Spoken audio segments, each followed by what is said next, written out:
बहुत समय पहले की बात है। धनपुरा गांव में जमींदार राघव चौधरी नाम का एक धनी और लालची व्यक्ति रहता था। राघव अपनी जमीन ठेके पर देकर गरीब किसानों से भारी कर वसूलता था। इन किसानों की जिंदगी भी क्या है, दिन भर मेहनत करते हैं और फिर भी 2 वक्त की रोटी के लिए तरसते हैं, और हमें देखो बस आदेश देते हैं और ये किसान हमारे लिए मर खप जाते हैं। राघव का नौकर मोहन उसकी हाँ में हाँ मिलाता था। सेठ जी, आप तो इस गांव के राजा हो, सबको अपनी मुट्ठी में बांध कर रखते हो। राघव चौधरी बहुत ही लालची था। किसानों को पहले बहला फुसला कर ठेके में काम करवाता था और बाद में किसानों से ही शर्त रखता था। एक दिन पास के गांव मधुपुरा से कृष्णा नाम का एक किसान राघव चौधरी के पास आया। जमींदार जी, मैंने सुना है कि आप किसानों को अपना जमीन ठेके पर देते हो। मुझे 1 साल के लिए आपकी जमीन ठेके पर चाहिए। ठीक है कृष्णा, मैं अपने जमीन को ठेके में दे दूंगा, लेकिन 1 साल के बाद तुम जो फसल उगाओगे उनमें से आधा फसल मेरा होगा और आधा फसल तुम्हारा होगा। ठीक है, मुझे मंजूर है। चलो, जमीन तो मिल गई, अब इसमें खेती करता हूँ। उम्मीद है इस साल अच्छी फसल होगी। मुझे बहुत मेहनत करनी होगी, तभी मेरे हिस्से में कुछ बच पाएगा। अपनी मेहनत से खेत को तैयार किया। फसल बहुत अच्छी हुई। जब कटाई का समय आया तो राघव ने अपनी चालाकी दिखाते हुए फसल का आधा हिस्सा ले लिया और खराब हिस्सा कृष्णा को दे दिया। इतनी मेहनत के बाद भी मुझे बस इतना ही मिला।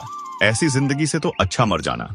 कृष्णा का बेटा अर्जुन, जो शहर में पढ़ाई पूरी करके लौटा था, गांव की स्थिति देखकर हैरान था।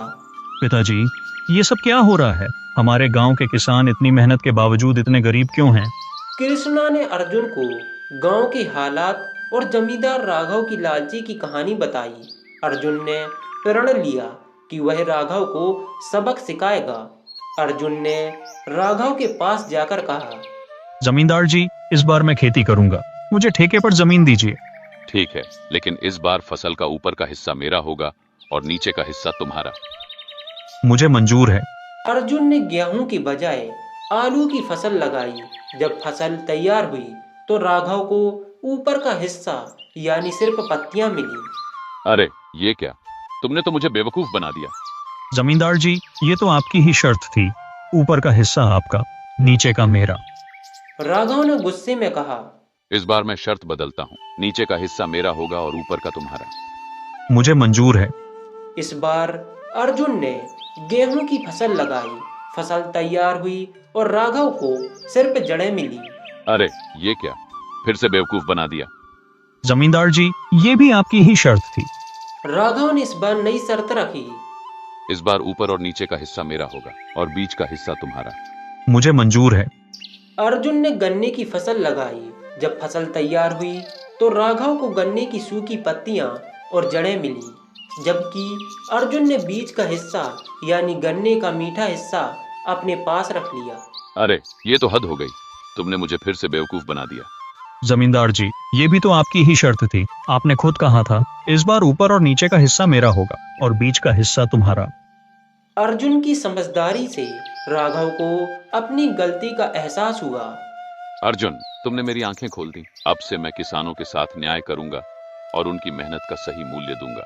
जितनी जमीन मैंने गिरवी रखी है उसे वापस कर दूंगा। गांव में खुशी का माहौल बन गया।